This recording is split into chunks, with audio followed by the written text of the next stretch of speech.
President Kennedy died at 1 p.m. Central Standard Time. We regard the agreement signed last night and the Anglo-German naval agreement as symbolic of the desire of our two peoples never to go to war with one another again. Houston, we've had a problem. Good evening, and welcome to Today in History. I'm Matt Datillo. Today is April 7th, 2010, and this is episode 441.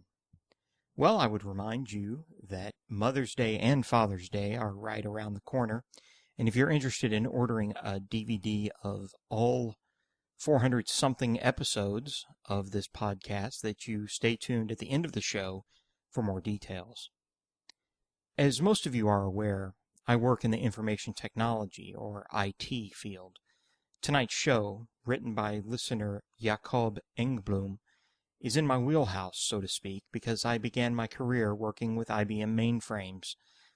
But even for those of you who are not computer geeks, tonight's show is important.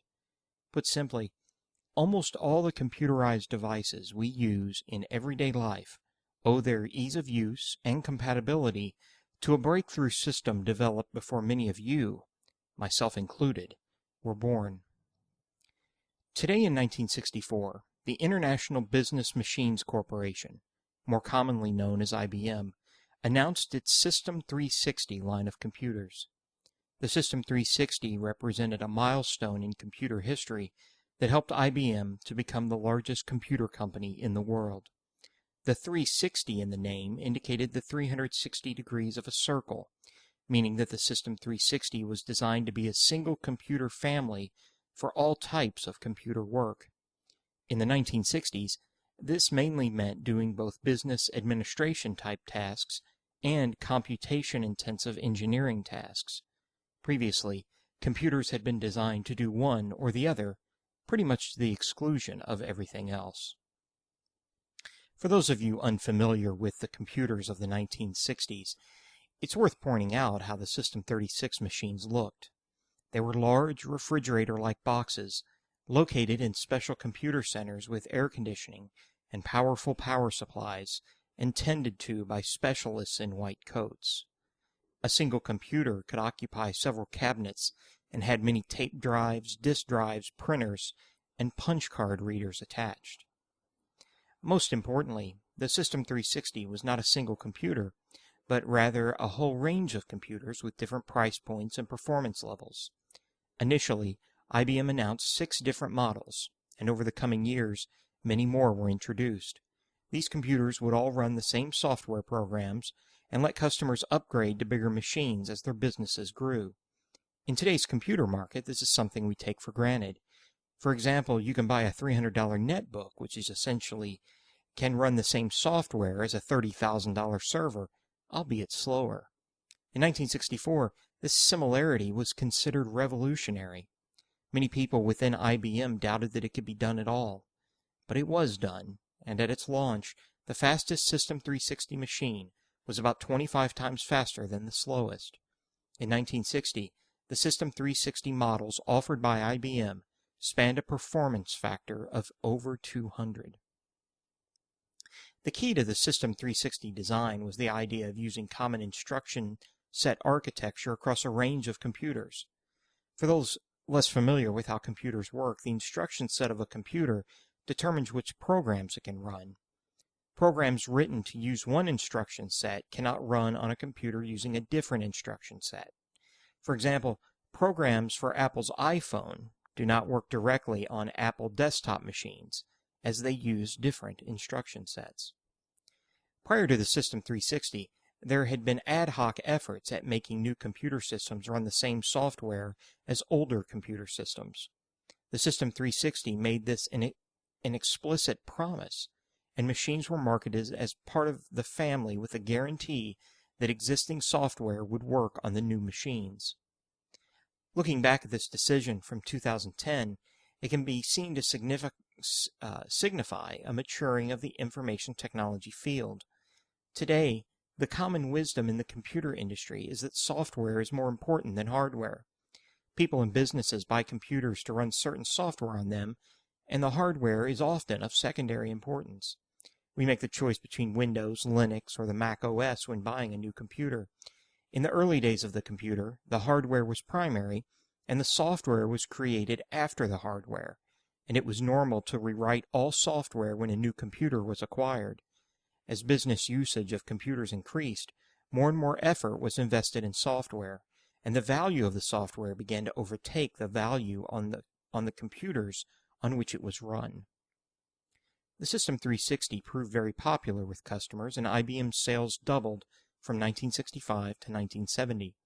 In the mid-70s, IBM as a company was as big as the rest of the U.S. computer industry combined. The success of the System 360 drove other firms to create compatible machines, creating for the first time a computer market in which different vendors sold machines that would compete on performance and price, but run the same software. The System 360 was also copied by the Soviet Union and Eastern Bloc nations. In the 1970s, the Soviet Union decided to clone the System 360 architecture instead of using a homegrown design. The machines were called ES-EVM, and more than 15,000 were manufactured up until 1998. Thus, the IBM System 360 ended up running the most important business computer systems on both sides of the Iron Curtain. When the Cold War ended, this turned out to be a blessing for IBM, as the Old East provided a large pool of programmers skilled in the System 360 architecture, while Western computer science students had long moved on to newer technology like PCs and client-server computing. Over the years, the architecture of the System 360 has been upgraded and developed. The first major upgrade was the System 370 announced in 1970, and in 1990, another redesign gave it the new name System 390. In 2000, the name was changed to Z-Series, following another major redesign to extend the amount of memory that computers could use. The Z indicates zero downtime, the main selling point of mainframe computers today. The most recent generation of the System 360 lineage is the Z10. The Z10 can essentially still run all the software written since 1964, as well as newer software which can take advantage of the new features of the System 370, 390, and the Z-Series. To an outsider, it can be quite surprising to realize just how much decades-old software is still in active use in many businesses, for the simple reason that there is no point in fixing what is not broken. IBM mainframe computers, often referred to as Big Iron by IT workers, still run many of the most critical computer functions of our modern society, in particular in the financial system. The IBM mainframes have a reputation for outstanding stability and reliability, as well as services and support that, while costly, ensure that the computers never go down and that business never stops. IBM's mainframe computers are not the dominant force in the computer industry that they once were, but they are still a major business, even if it is far out of the public eye. It is quite possible that the descendants of the System 360 will continue to be around for many decades to come.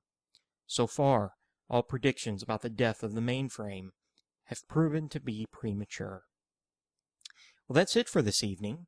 If you're interested in contacting me, please feel free to do so. My email address is mattstodayinhistory@gmail.com.